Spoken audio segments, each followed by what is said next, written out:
To live on the streets is very frightening. That's Don Gardner. He's 68 years old. He worked his whole life, a cobbler, a caretaker, and a HUD contractor. And then the pandemic hit and everything he built disappeared. I'm Esther Dillard. This is part 2 of Unhoused and Unheard, the Black experience of homelessness. And this is Donald's story. Before homelessness, Donald Gardner had built something real.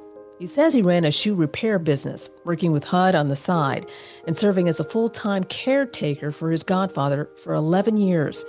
Then the pandemic hit. His business shut down, his godfather passed, and the family showed up to take the house. Right before the pandemic hit, I was doing pretty good, Esther. My work ethic was great. I had the only footwear. I'm a footwear specialist. I fix and repair and shine shoes. I'm a cobbler. I learned that at my dad's barber shop when I was 7 years old. His mother was 88, and he couldn't stay with her at the time. So Donald did what millions of Americans do every year when the system fails them. He found a way to keep moving. I worked a job, was working at TGI Fridays and sleeping outside. I would go to work. Nobody knew I was homeless. And so when I could afford to go to this particular shelter here in DC, it was called Gospel Rescue Ministry. And you pay $10 a day, you get your regular bed. It's only like 40 beds. And you get a locker for $60 a month. But you get the same bed, you don't have to line up outside and that type of thing. But anyway, the process was good, but people didn't recognize people as human beings. So with that, I became homeless. She kicked me out. I moved all my things in my mother's basement. My mother's on a fixed income. She's 88 this year, October 15th.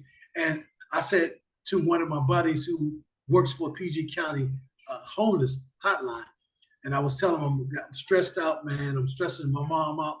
You know, I'm a grown man and I don't want to live with mom. Working, homeless, at the same time. Donald Gardner is not who most people picture when they hear the word homeless, and that's exactly the problem.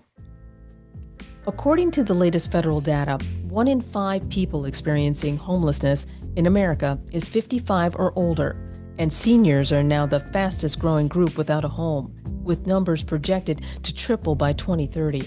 Donald Whitehead leads the National Coalition for the Homeless in Washington, D.C.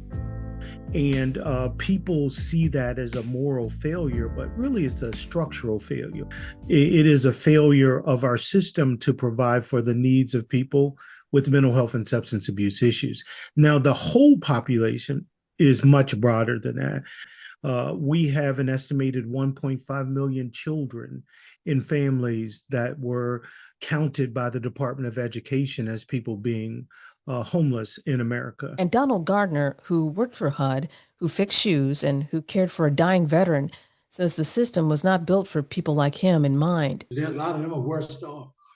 This system is not set up to help our seniors or our disabled. There's so much. And you know as well as I know, I don't have to sugarcoat it.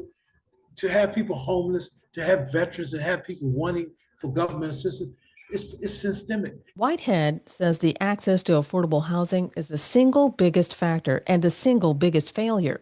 So the absolute key to ending homelessness is a dramatic production of affordable housing. We have an affordable housing crisis in this country. If you look at the number of people who are rent burdened, paying more than 30% of their rent, 30% of their income for housing, which is what the federal government says you should be paying, we have over 7 million people that are in that position. They're paying upwards of 70% of their income for housing alone, which doesn't leave a lot of room for other things that are necessities of life. We have a living wage that is not available in any portion of the country. Our minimum wage hasn't been raised in decades. Well, if you're enjoying this content, I'd like to ask you a favor. Please support my work by hitting the subscribe button. It's free, and it helps YouTube recognize that this content needs to be shared with more people, so it really helps. Now back to the story. Before Donald got help, he spent time living outside, not in the abstract, but on the actual streets. I asked him to put it into words. To live on the streets is very frightening. It lowers your dignity as a man and as a woman. A lot of our women, they get raped and to have to ask somebody for something or beg, it just brings your level of consciousness down. It adds a stress and depression and just make you feel less than a person. To fend for yourself, to not know where your next meal is coming from, not knowing where, if it's going to rain on you today or snow, it's going to be too hot, or where you're going to get some clean water or just water itself. And then late at night, where you're going to use the bathroom. When some hotels, they not letting you. You have a hotel room, sir or ma'am. 5 Guys is closed. McDonald's closed. So what do you do when you in that situation? Where do you wash your clothes? Where do you put your belongings? I used to hide my belongings in the bushes to go look for a job, wash up where I could wash up. We used to put our food in the tree to keep the rats from getting it. And then early in the morning, we had to get it out the tree for the squirrels to get it. Donald held on. He kept working, and after 14 months in a hotel shelter, there was a knock at the door. But I'm saying God is so good. He blessed me because on Martin Luther King's birthday in 2021, a knock came on my door. It was my case manager. And she told me, Don, I was wondering who was knocking at the time. And it was her knocking. I said, you only supposed to be at work. She said, look, boy, if you want to sign these papers for your voucher.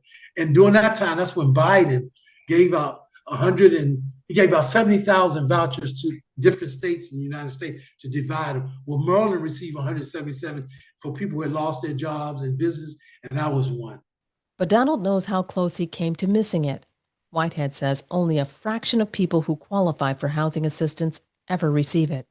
This period of homelessness is the longest in the history of homelessness, and we have not had a dramatic federal response except during COVID. So when we saw eviction prevention dollars, which keep people from becoming homeless in the first place, emergency housing vouchers, we saw the fact that people didn't have to go through the paperwork to get subsidized housing. There was preemptive eligibility. That's what we need now. Only a quarter of the people that are eligible for subsidized housing ever get it. And so we're faced with an issue where it is the job of our elected officials to protect those that are underserved, that are marginalized. And it is so important that they take the responsibility to do that. And for those still waiting, Donald has a message about what people on the outside don't understand and what they could do differently. This country is good at Band-Aid, but people need heart surgery and brain surgery. People are hurting inside. People are suffering mentally. So a Band-Aid, some food, a blanket, some clothing, some money, oh, that's beautiful. But eye contact, like you looking at me, eye contact. I'm a people watcher, always have been. And I would sit in the park and watch people when they come, service providers, churches and things, and I watch how they treated the homeless. And a lot of them just want a pat on the back. Hey, yeah, we did a good job. We took some bags, we took food. That's fine. Some wanted reciprocity, a pat on the back. And then some came and they sat and talked to homeless people. You know what homeless people want? Eye contact. To be recognized as a human being. Let's start there, people. Just can you speak? You're too busy on your phone that you don't see this homeless person? If you're too busy, you can't speak? Or you can't give everybody, because if you gave everybody that asked you, you'll be in a soup line. You'll be homeless. But you can give from your heart. And that's how you're doing today. God bless you, whatever you want to say. Give them eye contact. Let them be recognized as a human being. That goes a long way. A lot of people don't realize that. Donald Gardner is 68 years old. He worked his whole life. He was a cobbler, a caretaker, a community advocate, and he became homeless anyway, not because he failed, but because the system did. He now works with the National Coalition for the Homeless, using his lived experience to help others navigate the same system that once failed him. If this story moved you, visit nationalhomeless.org to donate, to advocate, or to find resources in your community. Next time on The Color Between the Lines, we meet Sharell Mathis. You have to pay your hotel or you have to leave. And in between that time, there were times when we were sleeping in our vehicle. A mother of 6 who fought to keep her family together while navigating shelters, hotel rooms, and impossible decisions. That's part 3 of Unhoused and Unheard. I'm Esther Dillard.